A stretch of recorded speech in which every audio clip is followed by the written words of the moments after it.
بسم اللہ الرحمن الرحیم اللہ نور السماوات والارض مثل نورہ کمشکاۃ فیہا مصباح المصباح فی زجاجہ الزجاجۃ کأنہا کوکب دری یوقد من شجرۃ مبارکۃ زیتونۃ لا شرقیۃ ولا غربیہ یکاد زیتها یضیء ولو لم تمسسه نار نور على نور يهدي الله لنوره من يشاء ويضرب الله الأمثال للناس والله بكل شيء عليم في بيوت أذن الله أن ترفع ويذكر فيها اسمه يسبح له فيها بالغدو والآصال رجال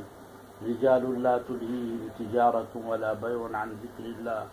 وإقام الصلاة وإيتاء الزكاة يخافون يوما تتقلب فيه القلوب والابصار۔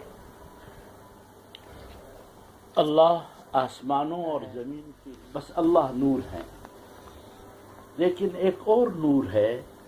جو اللہ تبارک و تعالیٰ کی ذات علی کی طرف سے کسی بندے کی طرف منتقل ہو اور وہ بندہ اس نور کو قبول کر لے اور اس کو اپنے دل میں اتارے اور اس کو اپنا کر پھر اس کے بعد اس کی حفاظت، اس کی اشاعت اور اس کے باقی رکھنے کے لیے تدبیر کرتا ہے، تو اس نور کی اللہ تبارک و تعالیٰ نے ایک مثال بیان فرمائی۔ مثل نورہ،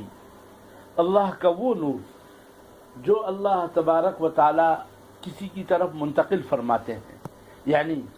آپ کے مبارک اوامر، آپ کی مبارک شریعت، جو دین اللہ تبارک و تعالیٰ نے نازل فرمایا، وہ اس کی ایک تشبیہ اللہ نے دی ہے، اور وہ تشبیہ مرکب بالمرکب ہے، مجموعی حالات کی مجموعی حالات کے ساتھ ہے۔ ایک مجموعی حال اللہ نے پیش کیا ہے، کمشکات فیہا مصباح، ایک تاقچہ ہو اور اس میں ایک چراغ ہو۔ تاقچہ تو جانتے ہیں جو دیوار میں بنائی جاتی ہے، تو وہ اس کو دیوار کا بھی بڑا مضبوط سہارا ہوتا ہے، اور اس دیوار میں وہ ہوتا ہے، اس کو کوئی گرا نہیں سکتا، اور بہت محفوظ ہوتا ہے۔ تو اس محفوظ دیوار، چار دیواری بڑی مضبوط ہوئی ہے، اس میں ایک تاقچہ ہے، اس تاقچے میں ایک ایسا چراغ ہے جو مصباح ہے، یعنی اتنی اس نے روشنی کی گویا کہ صبح ہو گئی۔ مصباح اندھیرے میں بھی وہ خالص صبح کا نظارہ پیش کرتا ہے، تو وہ خود اتنا روشن اور اتنا محفوظ تاقچہ مضبوط دیوار میں، اور اس دیوار میں یہ مصباح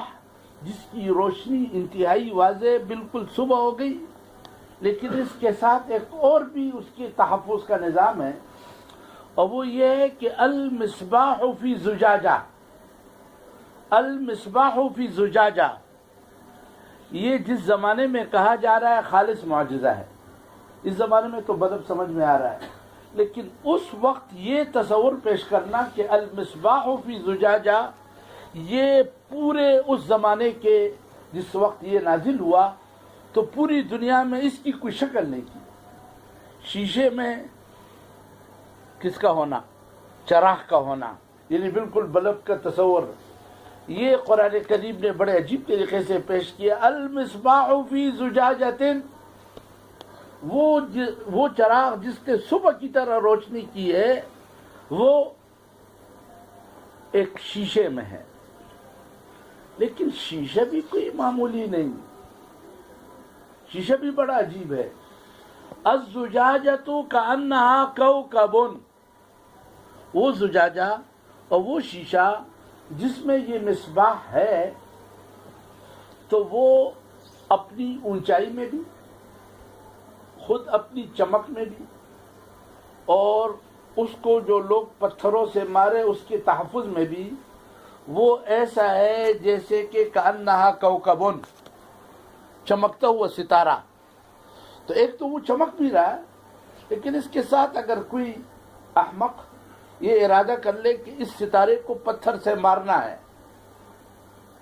تو وہ اتنا اونچا ہے اور ایسے محفوظ مقام پر ہے کہ اس تک کسی کی پتھر کی رسائی نہیں ہو سکتی، بلکہ بہت ممکن ہے انما بغیکم علی انفسکم،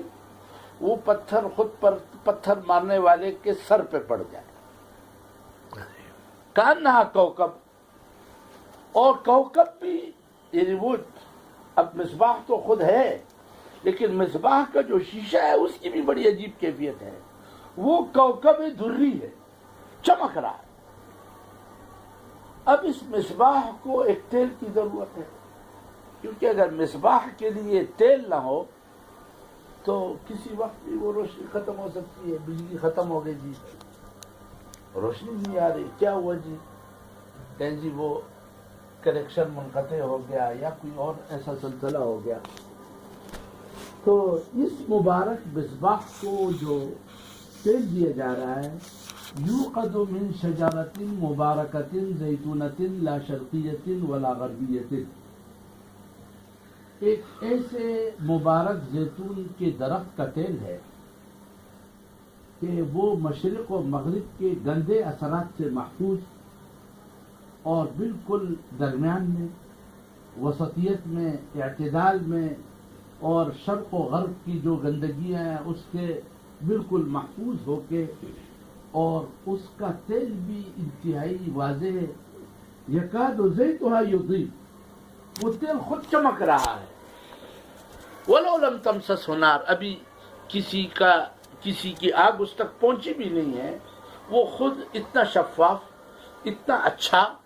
اور ایسا چمکیلا کہ وہ خود چمک رہا ہے. تو اب یہاں پر کئی اسباب جمع ہو گئے. ایک تو مصباح، ایک وہ زجاجہ جو کوکب دری ہے،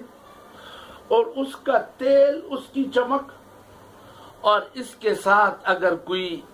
نار پہنچ جائے تو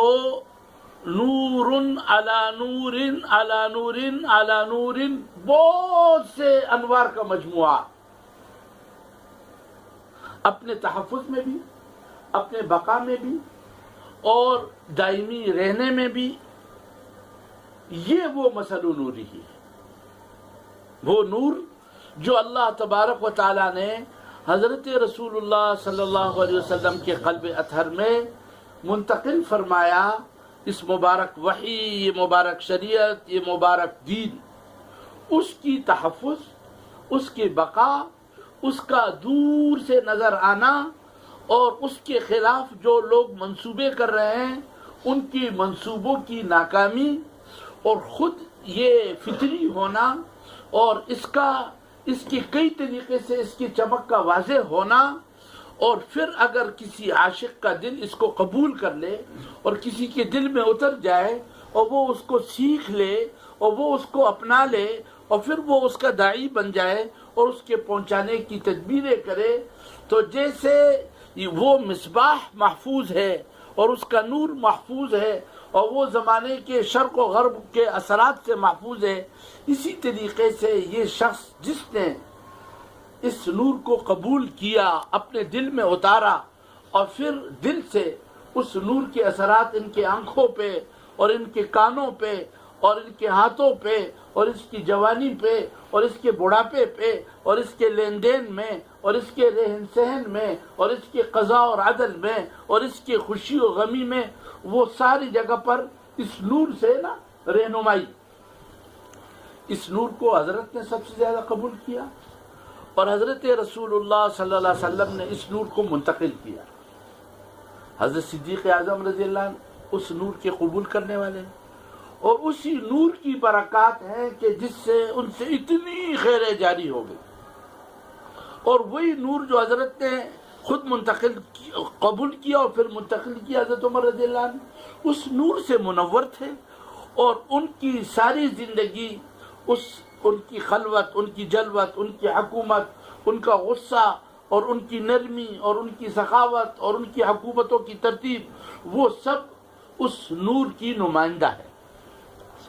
یہی معاملہ حضرت عثمان غنی رضی اللہ عنہ کا ہے، یہی معاملہ حضرت علی رضی اللہ عنہ کا ہے. حضرات حسنین کی محنت میں وہ نور کار فرما ہے، اس کا تحفظ، اس کی بقا، اس کے لیے اپنے آپ کو جان کو خطرے پہ بھی ڈال رہے ہیں، اس کے لیے صلح بھی کر رہے ہیں، اس کے لیے ترتیبیں بھی کر رہے ہیں۔ بعد کے دوروں میں بھی اگر آپ فقہاء کرام کی محنتوں کو دیکھیں گے تو در حقیقت اس نور کا تحفظ ہے جس سے وہ خود بھی چمکے، اور جہاں جہاں انہوں نے یہ پہنچایا تو وہ علاقے چمک گئے۔ حضرات محدثین کا چمکنا اور ان کا آج تک ایسا نام ہونا اور ان کی کتابوں کا باقی رہنا، یہ اس نور کے اثرات ہیں، اس کی قبولیت کی باتیں ہیں۔ حضرات صوفیاء اعظام کا اتنا چمکنا اور ان کے ناموں پر لوگوں کا مر مٹنا اور ان کی اتنی حیثیت کا قائم ہو جانا، کوئی قادری ہونا، کوئی چشتی ہونا، کوئی نقشبندی ہونا، اور ان کی طرف نسبت کو ایک فخر سمجھنا اور ان پر مر مٹنا اور ان کے ساتھ عقیدت کا اظہار، در حقیقت یہ اس نور کے برکات تھے کہ انہوں نے اس نور کو قبول بھی کیا اور آگے منتقل کیا۔ ہمارے اکابر جو چمکے اور ان کی جو حیثیتیں بنی، اور یہ جتنے ادارے ہیں ان کی یہ ظاہری تعمیر بھی اور یہ کمرے بھی اور ان کے لیے یہ سارے مواد کا مہیا ہونا بھی، ایک ایک مدرسے کی تاریخ کو دیکھو اور ان کے فیض کو دیکھو تو سب کے پیچھے یہ نور کار فرما ہے، اور ہم اس نور سے وابستگی کے لیے اور اس نور کے حاصل کرنے کے لیے، بلکہ اس نور کے نمائندہ بننے کے لیے ہم نے اپنی زندگیوں کو وقف کیا۔ یہدی اللہ لنورہ من یشاء، یضرب اللہ الامثال للناس